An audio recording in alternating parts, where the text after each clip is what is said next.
Hello, ಎಲ್ಲರಿಗೂ ಶುಭ ದಿನ. ನನ್ನ ಹೊಸ ಚಾನಲ್ ಸಪೋರ್ಟ್ ಮಾಡ್ತಿರೋ ಎಲ್ಲರಿಗೂ ತುಂಬ ಹೃದಯದ ಧನ್ಯವಾದಗಳು. ಇವತ್ತು ನಾನು ಮಾಡ್ತಿರೋ ರೆಸಿಪಿ ರೆಡ್ ರೈಸ್ ಮೊಸರನ್ನ.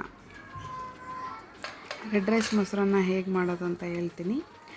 ರೆಡ್ ರೈಸು ಮೆಗ್ನೀಷಿಯಮು, ಜಿಂಕು ಮತ್ತು ಕ್ಯಾಲ್ಶಿಯಂ ಹೇರಳವಾಗಿರುತ್ತೆ. ಇದು BP ಶುಗರ್ ಇರೋರಿಗೂ ಒಳ್ಳೆಯದು. ರೆಡ್ ರೈಸ್ನ ದಿನಾಲೂ ಯೂಸ್ ಮಾಡೋದ್ರಿಂದ ನೀವು ಕೊಲೆಸ್ಟ್ರಾಲ್ ಕೂಡ ಲೋ ಮಾಡ್ಬೋದು. ಫಸ್ಟು 15 ಮಿನಿಟ್ಸ್ ಈ ರೆಡ್ ರೈಸ್ನ ನೆನೆಸಿಡಬೇಕು.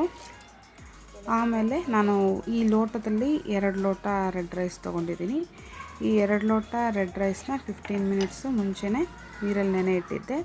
ಆ 2 ಲೋಟ ರೆಡ್ ರೈಸಿಗೆ 4 ಲೋಟ ಅಥವಾ 4.25 ಲೋಟ ನೀರು ಹಾಕ್ಬಿಟ್ಟು ಕುಕ್ಕರಲ್ಲಿ 4 ಸೀಟಿನ ಹೊಡೆಸ್ಕೋಬೇಕು. ನೀವು ನೋಡಿ ತೋರಿಸ್ತಾ ಇದ್ದೀನಿ. ಈ ಮಗ್ಗಲ್ಲಿ ನಾನು ತೊಗೊಂಡಿದ್ದೀನಿ. ಇದು ತುಂಬ ಗಟ್ಟಿ ಅಕ್ಕಿಯಾಗಿರೋದ್ರಿಂದ 3ರಿಂದ 4 ವಿಷಲ್ ಹೊಡೆಸ್ಕೊಳ್ಳೇಬೇಕು. ಆವಾಗ ಅನ್ನ ನೀಟಾಗಿ ಬೇಯುತ್ತೆ.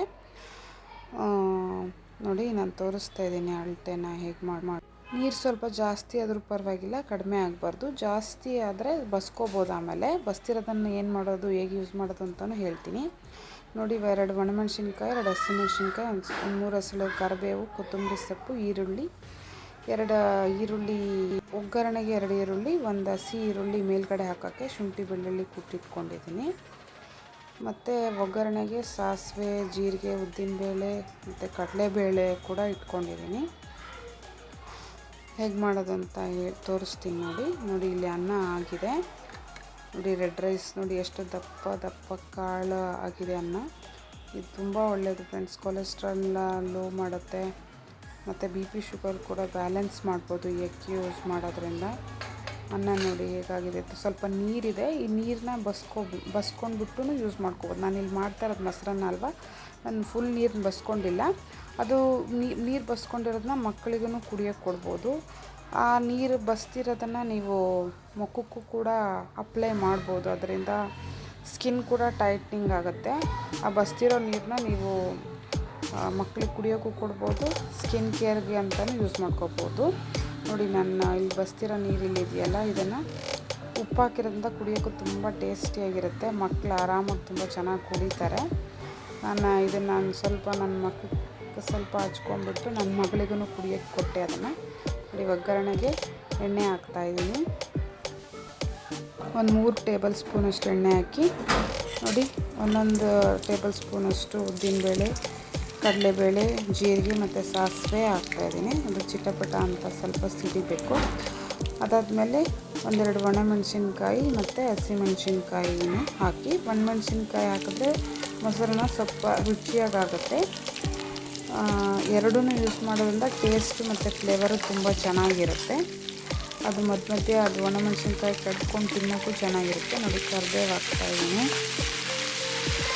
ಕಡಲೆಬೇಳೆ ಎಲ್ಲ ಸ್ವಲ್ಪ ಕಂದು ಬಣ್ಣ ಬರೋವರೆಗೂ ಫ್ರೈ ಮಾಡ್ಕೋಬೇಕು. ನೋಡಿ ಈ ಥರ ಚೆನ್ನಾಗಿ ಫ್ರೈ ಆದಮೇಲೆ ಈರುಳ್ಳಿನ ಹಾಕ್ಕೋಬೇಕು. ನಾನು ಹೇಳಿದ್ನಲ್ಲ ಆವಾಗಲೇ 2 ಈರುಳ್ಳಿನ ಒಗ್ಗರಣೆಗೆ ಹಾಕ್ಕೊತಿದ್ದೀನಿ. ಇನ್ನೊಂದು ಈರುಳ್ಳಿ ಹೆಚ್ಚಿಟ್ಟಿರೋದನ್ನ ಹಂಗೆ ಇಟ್ಕೊಂಡಿದ್ದೀನಿ. ಮೇಲ್ಗಡೆ ಹಸಿದ ಹಾಕ್ಕೊಂಡು ತಿನ್ನೋಕ್ಕೆ. ಹಸಿ ಈರುಳ್ಳಿ ಮೇಲ್ಗಡೆ ಹಾಕೋದ್ರಿಂದ ಅದು ಸಮ್ಮರ್ ಟೈಮಲ್ಲಿ ಅಂದರೆ ಬೇಸಿಗೆ ಟೈಮಲ್ಲಿ ತಣ್ಣಗಾಗುತ್ತೆ. ಕುಟ್ಟಿಟ್ಟಿರೋ ಶುಂಠಿ ಬೆಳ್ಳುಳ್ಳಿ ಪೇಸ್ಟ್ ಹಾಕ್ಕೊತಾ ಇದ್ದೀನಿ. ಎಲ್ಲ ನೀಟಾಗಿ ಫ್ರೈ ಮಾಡಬೇಕು.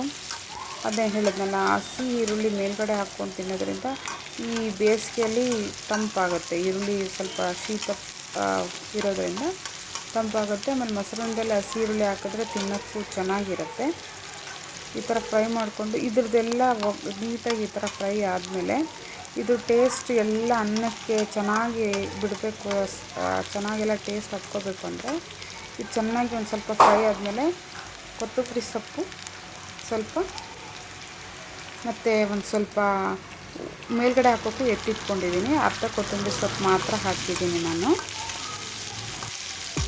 ನೋಡಿ ಈ ಥರ ಫ್ರೈ ಆದಮೇಲೆ 1.5 ಚಮಚ ಇಲ್ಲ 2 ಚಮಚ ಉಪ್ಪು ಹಾಕೊಳ್ಳಿ. ಉಪ್ಪು ನಿಮ್ಮ ಟೇಸ್ಟಿಗೆ ಎಷ್ಟು ಬೇಕೋ ಅಷ್ಟು ಹಾಕ್ಕೊಳ್ಳಿ. ನಾನು ಸ್ವಲ್ಪ ಉಪ್ಪು ಜಾಸ್ತಿ ಯೂಸ್ ಮಾಡ್ತೀನಿ ಅನಿಸುತ್ತೆ. ನಮ್ಮ ಮನೇಲೆಲ್ಲರೂ ಹೇಳ್ತಾರೆ ಉಪ್ಪು ಸ್ವಲ್ಪ ಕಡಿಮೆ ಹಾಕು ಅಂತೇಳಿ. ಸೊ ನೋಡಿ ಈ ಥರ ಫ್ರೈ ಮಾಡಿಕೊಂಡು ಆಮೇಲೆ ಇದಕ್ಕೆ ಇದು ಮೊಸರನ್ನ ಅಲ್ವಾ, ಮೊಸರನ್ನದಲ್ಲೆಲ್ಲ ಟೇಸ್ಟ್ ಬಿಡಬೇಕು ಅಂಥೇಳಿ ಒಂದು ಅರ್ಧ ಲೋಟ ನೀರನ್ನೂ ಹಾಕ್ಕೊತೀನಿ ಎಲ್ಲ ಫ್ರೈ ಆದಮೇಲೆ. ಹಿಂಗೆ ಹಾಕ್ಕೊಳ್ಳಿ ಸ್ವಲ್ಪ.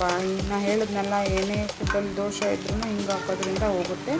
ಸೊ ನಾನು ಹಿಂಗೂ ಎಲ್ಲ ಅಡುಗೆಗೂ ಕಂಪಲ್ಸರಿಯಾಗಿ ಯೂಸ್ ಮಾಡೇ ಮಾಡ್ತೀನಿ. ಇದು ಒಂದು ಅರ್ಧ ಲೋಟ ನೀರು ಹಾಕ್ಕೊಂಡು ನಾನು ಚೆನ್ನಾಗಿ ಕುದಿಸ್ಕೊತಾ ಇದ್ದೀನಿ. ಈ ಥರ ಕುದಿಸ್ಕೊಳೋದ್ರಿಂದ ಅದು ಹಸಿಮೆಣ್ಸಿನ್ಕಾಯಿ, ಇದು ಒಣಮೆಣ್ಸಿನ್ಕಾಯಿ ಮತ್ತು ಈರುಳ್ಳಿ, ಕೊತ್ತಂಬರಿ ಸೊಪ್ಪು, ಆ ಕರಿಬೇವೆಲ್ಲ ರಸ ಅದರೊಳಗೆ ಬಿಡುತ್ತೆ. ಅದನ್ನು ಅನ್ನ ಹಾಕ್ಬಿಟ್ಟು ಕಲಿಸಿದಾಗ ಅದು ಅನ್ನಕ್ಕೆಲ್ಲ ಚೆನ್ನಾಗಿ ಹಿಡ್ಕೊಳ್ಳುತ್ತೆ. ಹಂಗೆ ಒಗ್ಗರಣೆ ಕಲಿಸಿದ್ರೂ ಚೆನ್ನಾಗಿರುತ್ತೆ. ಬಟ್ ಏನಂದರೆ ಈ ಥರ ಮಾಡಿದಾಗ ತುಂಬ ಸ್ವಲ್ಪ ನೀರಾಗಿ ಕುದಿಸಿದಾಗ ತುಂಬ ಟೇಸ್ಟ್ ಆಗುತ್ತೆ. ನೀವಿಲ್ಲ ಮೊಸರು ಹಾಕಲ್ಲ, ನಾನು ಹಾಗೆ ಮಾಡ್ಕೊತೀನಿ ಅಂದ್ರೆ ನೀರು ಹಾಕ್ತೀರ, ಅದೇ ಹಾಗೆ ಕೂಡ ಕಲಿಸ್ಕೋಬೋದು. ರೆಡ್ ರೈಸ್ ತಿನ್ನೋಕ್ಕೆ ಇಷ್ಟ ಆಗದಿರೋರು ಒಗ್ಗರಣೆ ಹಾಕಿ ತಿನ್ನೋಕ್ಕೆ ಚೆನ್ನಾಗಿರುತ್ತೆ. ನಾನು ಅದನ್ನು ತೋರಿಸ್ತೀನಿ ನಿಮಗೆ ವಿಡಿಯೋದಲ್ಲಿ. ನೋಡಿ, ನಾನು ಇವಾಗ ಅದು ಅನ್ನ ಒಗ್ಗರಣೆ ಆಯ್ತಲ್ಲ, ಅದು ಒಗ್ಗರಣೆಗೆ ಹಾಕ್ತಾಯಿದ್ದೀನಿ ಅನ್ನನ. ನಾನು ನೋಡಿ ಅನ್ನ ಎಷ್ಟು ಚೆನ್ನಾಗಾಗಿದೆ. ಸ್ವಲ್ಪ ನೀರು ನಾನು ಫುಲ್ಲು ಬಸ್ತಿಲ್ಲ, ಯಾಕಂದರೆ ಇದು ಮೊಸರನ್ನ ಅಲ್ವಾ, ಅದರಲ್ಲೇ ಅದು ಸ್ವಲ್ಪ ರಸ ಇದ್ರೂ ಚೆನ್ನಾಗಿರುತ್ತೆ. ಹೆಂಗಿದ್ರು ಮೊಸರನ್ನ ಸ್ವಲ್ಪ ಮೆತ್ತಗೆ ಮಾಡ್ತೀವಲ್ಲ, ಅದಕ್ಕೆ ನೋಡಿ ಇವಾಗ ನಾನು ಕಲಿಸ್ತಾ ಇದ್ದೀನಿ. ನೀಟಾಗಿ ಮಿಕ್ಸ್ ಮಾಡ್ಕೊಳ್ಳಿ ನೀವು. ಈ ಥರ ತುಂಬ ಚೆನ್ನಾಗಿರುತ್ತೆ ಈ ಮೊಸರನ್ನ.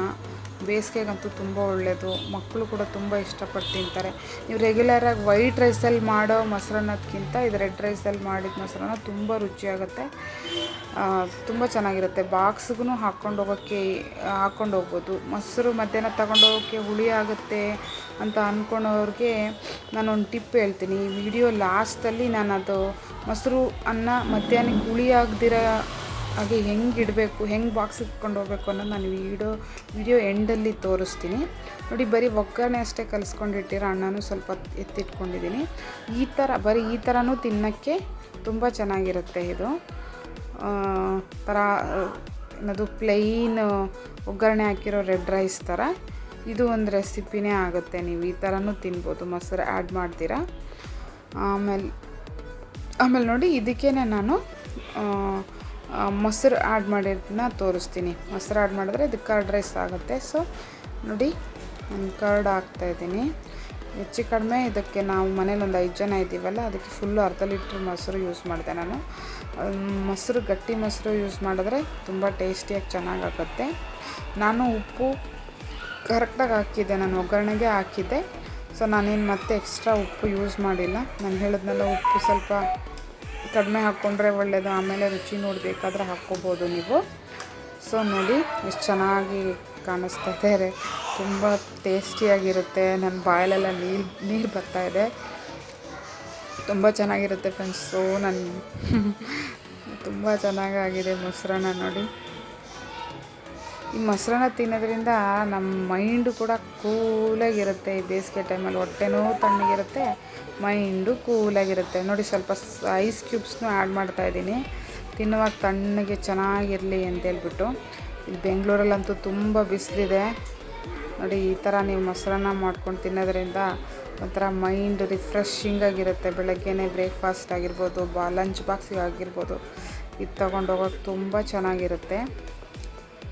ನೋಡಿ, ಇನ್ನು ಸಖತ್ತಾಗಿದೆ, ನೋಡಿದ್ರೇ ತಿನ್ನಬೇಕು ಅನ್ನಿಸ್ತಾ ಇದೆ. ಮಧ್ಯೆ ಮಧ್ಯೆ ಕಡಲೆಬೇಳೆ ಎಲ್ಲ ಅಂತ ಸಿಗುತ್ತೆ, ತುಂಬ ಚೆನ್ನಾಗಿ ಅನಿಸುತ್ತೆ, ತಿನ್ನೋಕ್ಕೆಲ್ಲ ಮಜಾ ಬರುತ್ತೆ. ಒಂಥರ ರೆಗ್ಯುಲರ್ ವೈಟ್ ರೈಸ್ಗಿಂತ ಈ ರೆಡ್ ರೈಸ್ದು ಮೊಸರನ್ನ ತುಂಬ ಟೇಸ್ಟ್ ಆಗುತ್ತೆ. ಸಲ ಟ್ರೈ ಮಾಡಿ ಫ್ರೆಂಡ್ಸ್, ಟ್ರೈ ಮಾಡಿ ನನಗೆ ಕಾಮೆಂಟ್ ಮಾಡಿ.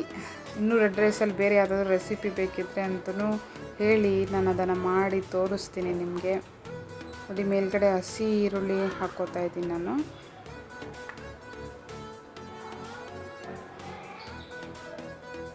ಹಸಿ ಈರುಳ್ಳಿ ಹಾಕ್ಕೋತಾ ಇದ್ದೀನಿ ನೋಡಿ. ಹಸಿ ಈರುಳ್ಳಿ ಹಾಕ್ಕೊಳೋದ್ರಿಂದನೂ ಈ ಬೇಸಿಗೆಯಲ್ಲಿ ಸ್ವಲ್ಪ ತಣ್ಣಗಾಗುತ್ತೆ. ಆಮೇಲೆ ಧೂಳು ಗೀಳಲೆಲ್ಲ ತುಂಬ ಓಡಾಡೋರಿಗೆ ಸ್ವಲ್ಪ ಹಸಿ ಈರುಳ್ಳಿ ತಿನ್ನೋದ್ರಿಂದ ಏನಂತಾರೆ, ಮೂಗಲೆಲ್ಲ ಡಸ್ಟ್ ಅಲರ್ಜಿ ಎಲ್ಲ ಆಗುತ್ತಲ್ಲ, ಅದೆಲ್ಲ ಕಡಿಮೆ ಆಗುತ್ತೆ ಸ್ವಲ್ಪ ಹಸಿ ಈರುಳ್ಳಿ ತಿನ್ನೋದ್ರಿಂದ. ನೋಡಿ ಮೊಸರನ್ನ ನಾನು ಪ್ಲೇಟ್ಗೆ ಹಾಕ್ತಾಯಿದ್ದೀನಿ. ಇದು ನಾನೇ ಮಾಡಿರೋ ಬೆಟ್ಟದ ನೆಲ್ಲಿಕಾಯಿ ಉಪ್ಪಿನಕಾಯಿ ಡಿಸ್ಕ್ರಿಪ್ಷನಲ್ಲಿ ಆ್ಯಡ್ ಮಾಡಿರ್ತೀನಿ. ಹೇಗೆ ಮಾಡೋದು ಅಂತ ಗೊತ್ತಾಗಬೇಕು ಅಂದರೆ ಆ ವಿಡಿಯೋನೂ ಇದೆ ನೋಡಿ.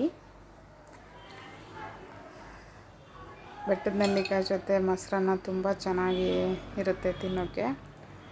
ನೋಡಿ ನಾನು ಏನೇ ಮಾಡಿದ್ರೂ ಅದನ್ನು ಸ್ವಲ್ಪ ಬೆಳಗ್ಗೆ ಬ್ರೇಕ್ಫಾಸ್ಟ್ ಆಗಿರ್ಬೋದು, ಬೆಳಗ್ಗೆನೇ ಏನು ತಿಂಡಿ ಏನು ಅಡುಗೆ ಮಾಡಿದ್ರೂ ಅದನ್ನು ಸ್ವಲ್ಪ ದೇವರಿಗೆ ನೈವೇದ್ಯ ಮಾಡ್ತೀನಿ. ಸೊ ನಾನು ಇವಾಗ ನೈವೇದ್ಯ ಮಾಡೋಕ್ಕೆ ತೊಗೊಂಡು ಹೋಗ್ತಾಯಿದ್ದೀನಿ ಅದನ್ನು. ನಮ್ಮನೆ ಗಣಪತಿಗೆ ಮತ್ತು ನಮ್ಮನೆ ದೇವರಿಗೆ ಏನೇ ಮಾಡಿರಲಿ ನಾನು ಅಡುಗೆ ಅದನ್ನೆಲ್ಲ ನೈವೇದ್ಯ ಮಾಡೇ ಮಾಡ್ತೀನಿ ದಿನಾಲು. ಅದರಿಂದ ನಾವು ಸ್ವಲ್ಪ ಕ್ಲೀನಾಗಿ ಅಡುಗೆನೂ ಮಾಡ್ತೀವಿ. ಒಂಥರ ಮನಸ್ಸಿಗೇನೋ ಒಂಥರ ಸಮಾಧಾನ, ಖುಷಿ ಇರುತ್ತೆ. ನೋಡಿ ನಾನು ಹೇಳಿದ್ನಲ್ಲ ವಿಡಿಯೋ ಎಂಡಲ್ಲಿ ನಿಮಗೆ ಮೊಸರನ್ನ ಮಧ್ಯಾಹ್ನ ಬಾಕ್ಸಿಗೆ ತೊಗೊಂಡೋಗಿ ಹುಳಿ ಆಗದಿರೇ ಇರೋಕ್ಕೆ ಹೇಗೆ ತೊಗೊಂಡೋಗ್ಬೇಕು, ಮಧ್ಯಾಹ್ನ ಮೊಸರನ್ನ ಹುಳಿ ಆಗಬಾರ್ದಂದ್ರೆ ಏನು ಮಾಡಬೇಕು ಅಂತ ಹೇಳಿದ್ನಲ್ಲ, ಅದನ್ನು ನಾನು ನಿಮಗೆ ಈ ವಿಡಿಯೋದಲ್ಲಿ ತೋರಿಸ್ತಾ ಇದ್ದೀನಿ. ಈ ಥರ ಬಾಕ್ಸಿಗೆ ನೀವು ಯಾವ ಬಾಕ್ಸ್ ಬೇಕೋ ಆ ಬಾಕ್ಸಿಗೆ ಈ ಥರ ಮೊಸರನ್ನ ಹಾಕ್ಕೊಂಡು ಅದಕ್ಕೆ ಒಂದು ಅರ್ಧ ಲೋಟ ಹಾಲನ್ನ ಹಾಕಿ ಮಿಕ್ಸ್ ಮಾಡಿ ನೀವು ನೀಟಾಗಿ ಮಿಕ್ಸ್ ಮಾಡಿಕೊಂಡು ಬಾಕ್ಸ್ ಮುಚ್ಕೊಂಡು ತೊಗೊಂಡೋದ್ರೆ ನಿಜವಾಗ್ಲೂ ಮಧ್ಯಾಹ್ನ ಮೊಸರನ್ನ ತಿನ್ನೋಕ್ಕೆ ಹುಳಿನೂ ಆಗಿರಲ್ಲ, ಸ್ವೀಟಾಗಿ ತುಂಬ ಚೆನ್ನಾಗಿರುತ್ತೆ. ಒಂಥರ ಈರುಳ್ಳಿ ಫ್ಲೇವರ್ ಆಗಿರ್ಬೋದು ಅಥವಾ ಒಂಥರ ಹುಳಿ ವಾಸನೆ ಆಗಿರ್ಬೋದು, ಯಾವುದೇ ಕಾರಣಕ್ಕೂ ಬರೋದಿಲ್ಲ. ಯಾಕೆಂದರೆ ಇದು ಈಗ ಹೆಪ್ಪಾಕೋಕ್ಕಾಗಿರೋ ಥರ ಆಗುತ್ತಲ್ವ. ಸೊ ತುಂಬ ಚೆನ್ನಾಗಿರುತ್ತೆ. ನೋಡಿ ಫ್ರೆಂಡ್ಸ್, ಚೆನ್ನಾಗಾಗಿದೆ. Thank you so much for watching. ಸರ್ವೇ ಜನ ಸುಖಿನೋ ಭವಂತು. ಮಾಡಿರೋ ಈ ರೆಸಿಪಿ ನಿಮ್ಮೆಲ್ಲರಿಗೂ ಇಷ್ಟ ಆಗಿದೆ ಅಂದ್ಕೊತೀನಿ. ಇಷ್ಟ ಆದರೆ ಏನು ಯೋಚನೆ ಮಾಡ್ತಿದ್ದೀರಾ? ಲೈಕ್ ಮಾಡಿ, ಶೇರ್ ಮಾಡಿ ಮತ್ತು ಸಬ್ಸ್ಕ್ರೈಬ್ ಮಾಡಿ. ಲೈಕ್ ಮಾಡಿ ಅಂದ ತಕ್ಷಣ ಲೈಕ್ ಬಟನ್ ಒತ್ತಿದ್ರೆ ಅನಿಸುತ್ತೆ. Thank you so much.